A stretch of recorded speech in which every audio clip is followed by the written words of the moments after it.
Wa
እግዚአብሔር ሁላችንም ይባርከን፣ በመንፈሳዊ በረከት ሁሉ ያክብረን። እግዚአብሔር ሁላችንም ይባርከን፣ በመንፈሳዊ በረከት ሁሉ ያክብረን። እግዚአብሔር ሁላችንም ይባርከን፣ በመንፈሳዊ በረከት ሁሉ ያክብረን።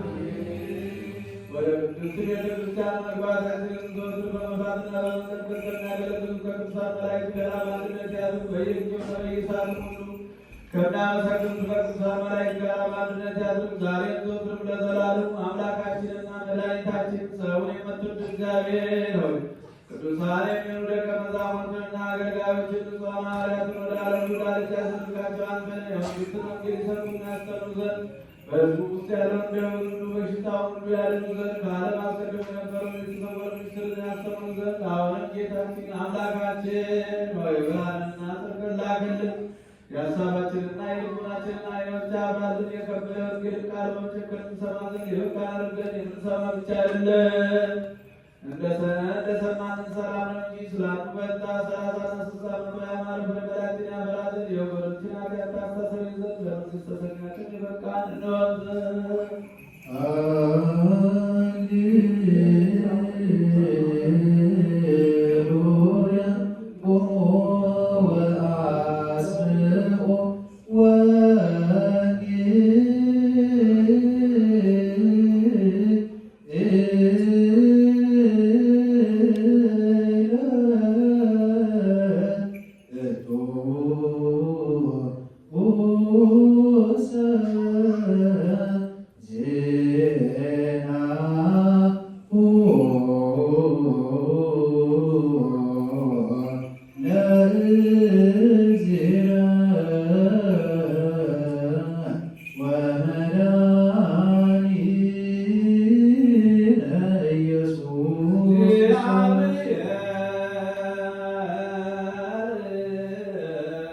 ዘንድ የወገኖችን ኃጢአት ታስተሰርይ ዘንድ ለመንግሥተ ሰማያት የበቃን እንሆን ዘንድ የዮሐንስ ወንጌል ምዕራፍ 2 ቁጥር 12 እስከ መጨረሻው።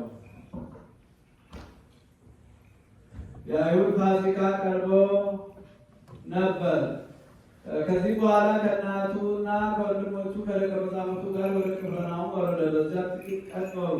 የአይሁድ ፋሲካ ቀርቦ ነበር። ኢየሱስም ወደ ኢየሩሳሌም ወጣ። በመቅደስም በሬዎችንና በጎችን፣ ርግቦችን የሚሸጡትን ገንዘብ ለዋጮችንም ተቀምጠው አገኘ። የገመድ ጅራፍም አበጅቶ ሁሉን በጎቹንም በሬዎቹንም ከመቅደስ አወጣቸው። የለዋጮችንም ገንዘብ አፈሰሰ። ገበታዎቻቸውንም ገለበጠ። ርግብ ሻጮችንም ይህን ከዚህ ውሰዱ፣ የአባቴን ቤት የንግድ ቤት አታድርጉት አላቸው። ደቀ መዛሙርቱም የቤትህ ቅናት ይበላኛል ተብሎ እንደተጻፈ አሰቡ። ስለዚህ አይሁድ መልሰው ይህን ስለምታደርግ ምን ምልክት ታሳየናለህ አሉት። ኢየሱስ መልሰው ይህን ቤተ መቅደስ አፍርሱት፣ በሦስተኛውም ቀን አነሳዋለሁ አላቸው። ስለዚህ አይሁድ ይህ ቤተ መቅደስ ከ46 ዓመት ጀምሮ ይሰራ ነበር፣ አንተስ በ3 ቀን ታነሳዋለህ አሉት። እርሱ ግን ስለ ሰውነቱ ቤተ መቅደስ ይል ነበር። ስለዚህ ከሙታን ከተነሳ በኋላ ደቀ መዛሙርቱ ይህን እንደተናገረ አሰቡና መጻሕፍትንና ኢየሱስ የተናገረውን ቃል አመኑ። በፋሲካ በዓልም በኢየሩሳሌም ሳለ ያደረገውን ምልክት ባዩ ጊዜ ብዙ ሰዎች በስሙ አመኑ። ነገር ግን ኢየሱስ ሰዎችን ሁሉ ያውቅ ነበር፣ ስለ ሰውም ማንም ሊመሰክር አያስፈልገውም ነበርና አይተማመናቸውም ነበር። ራሱ በሰው ያለውን ያውቅ ነበርና በወልድ ያመነ የዘላለም ሕይወት አለው።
ሁሉን የያዘ አምላካችን እግዚአብሔር ሆይ ለአንተ ምስጋና ይገባል።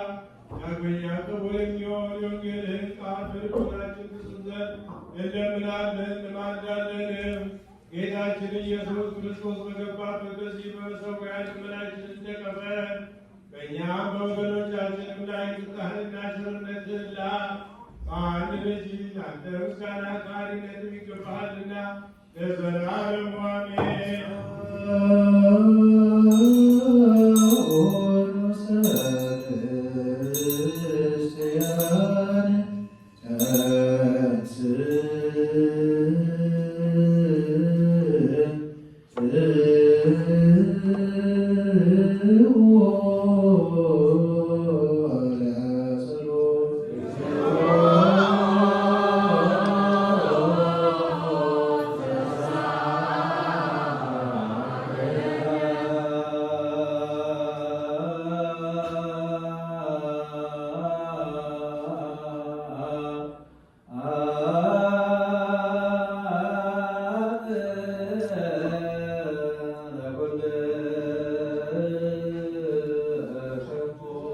Amen.